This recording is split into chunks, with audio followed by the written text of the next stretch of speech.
Hey guys, it's Evan Borsch here and you're watching vlog 16 where I'm going to talk a little bit about my red Scarlet-W rig. This isn't going to be a full exhaustive breakdown. I'm still planning on doing that soon. I'm still waiting on one more part, to be honest, that's going to make it final, and then I'll explain like everything and the thought process behind all of it. But I'm going to quickly run you through what I have on the camera and add some links below, maybe, we'll see. This is how I'll have the rig set up a lot for easy rig shoots. I like a little more weight when I'm shooting handheld, so I have this shark fin in here, which lets me run 2 V-mount batteries.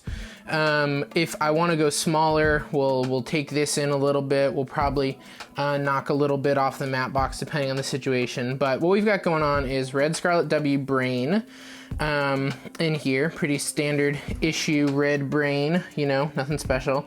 I have a 512 gig mag that normally goes in there, but that's not important. So then your basic accessories. I have a wooden camera base plate and their rail attachment, which is more expensive than I feel like it should be, but whatever. We're running small rig 4-inch rails right now. I also have 6-inch rails and stuff depending on what we're doing.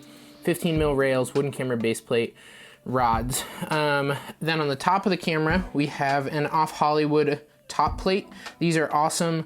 I'm getting their new OMOD top plate when my OMOD comes in, which is the story for the next video, but Off Hollywood top plate. My only qualm with this is that I don't use the front pogo connector, and they leave space for that in case you're gonna use one of the new DSMC2 monitors, and I kind of wish this came out in front, but whatever. So on top of that, we have small rig NATO rail and small rig top handle.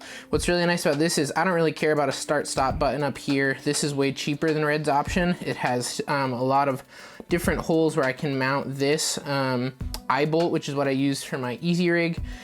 And one of the things that you can run into a lot with the easy rig is your balance. Obviously, you don't want it to be super front heavy, super back heavy.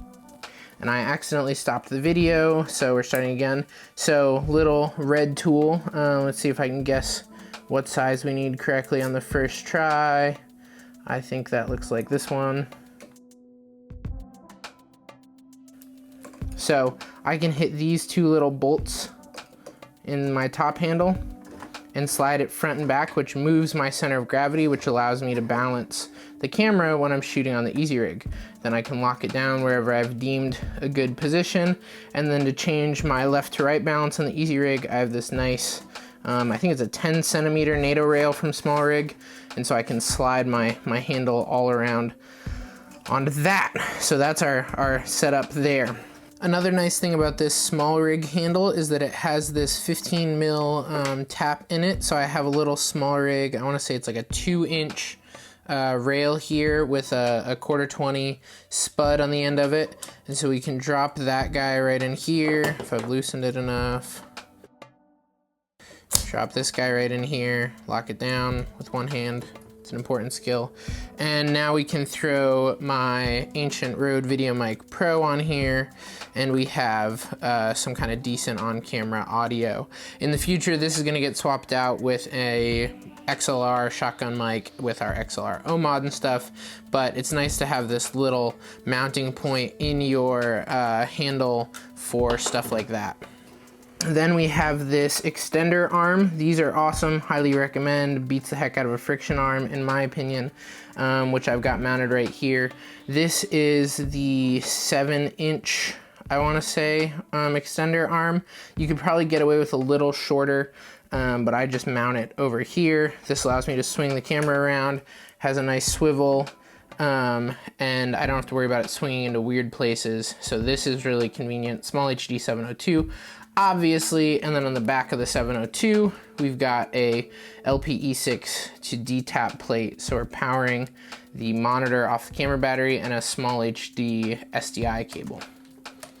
So that's that. Then you come around here, we've got our DSMC2 side handle. This thing was honestly the biggest like game changer for me. I've always been a Red Touch guy, had a 5-inch Red Touch, got this, and really felt like I didn't need it because the controls work really well on this. This is menu. Obviously you can scroll through everything here, record. These are presets that you can change. This is an iris wheel if you're using EF lenses. And then this little knobby allows you to actually pull focus on any lenses that have autofocus motors in them. So if like you put an L lens or a Sigma lens, you can change your focus with that. Anyway, DSM-C2 side handle. We've got a base expander, which is soon being replaced with an XLR OMOD from Off Hollywood. This gives us headphones, audio, sync, control, HDMI, whatever, using the SDI. And then a wooden camera cableless V-mount plate. So the quick qualm with this is that the first board they sent me for inside of it wasn't properly consistently communicating battery life. So they sent me a new board, swapped it out. Was shooting with that new board for probably like a month or two. Felt like it was good, and then Friday it melted on me, and so now it's not communicating with the camera. They're sending me a new board today, and we'll see how that works, but that's why we have this D-tap to AC, whatever it is, power DC cable, because we're bypassing the internal connection. But normally this is cableless and powers the whole thing. Then we have our shark fin, which gives us the double V-mounts. The reason I went with this is because you can get bigger, heavier V-mounts, but I stuck with all 90 watt-hour batteries. These are blue shapes, which means I can carry them onto a plane. If you go bigger than 98, I want to say, you're not supposed to carry them on. So this allows me to have the flexibility of I have small batteries. I can stick them right on the back of the camera if I want and keep it small. I can fly with them, but I can also make them big and heavy if I want. And then up here, we've got Bright Tangerine Misfit, obviously. And here we've got the Tiffin True Pola Very ND. So this allows me to quickly dial in exposure without having internal NDs. Right now we have their black hole on the back of this to use with my contacts lenses because they do have some front to back movement to them. But I also have the adapters so that I can clamp this directly onto cinema lenses and other such things. So the Misfit's great for that, highly recommend it. Got the swing away adapter for that, so this guy can really quickly get changed out. Try to do it one-handed, press this little button, boom, we're out of the way, do a lens swap, hit our little eject button, swing it back in place, and you're good to go. So this guy's really quick. It's built like a tank. It's honestly like, it's hard to fully explain how diesel this thing is. It's pretty much one of the coolest investments I've ever bought because I'm planning on using this for like the rest of my career now. It's also expandable. There's 2 stages here. You loosen this screw and it slips out, turns into a 3-stage. That's matte box, so we can add diffusion, pro mist, or anything else in there. Then we've got my Genesis Bravo follow focus. I've been a fan of this. I got it super cheap. It was like $100 used on eBay, and it's done very well for me. I'm considering selling it and upgrading a little bit, to be honest. So if anyone wants this, leave me a comment. And I think that's pretty much it. The only other thing I didn't directly address is the Kong Frog and stuff, but that's about it for my rig. What I'm running. I'll get more into some other stuff about the rig, why I chose any of these pieces as opposed to any other pieces, what I paid for everything in a video very soon. Should be within the next week or two, just waiting on the OMOD.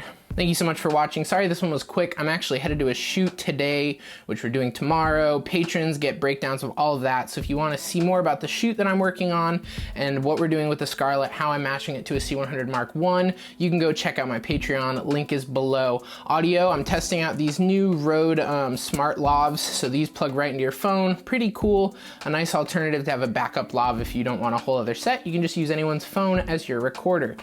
All that being said, let me know what you want to see more of. Leave a comment, subscribe, like the video, find me on Facebook, check out the website, go listen to my podcast, supersecretfilmcast.com. New episode coming at you tomorrow, and I will see you soon. Bye.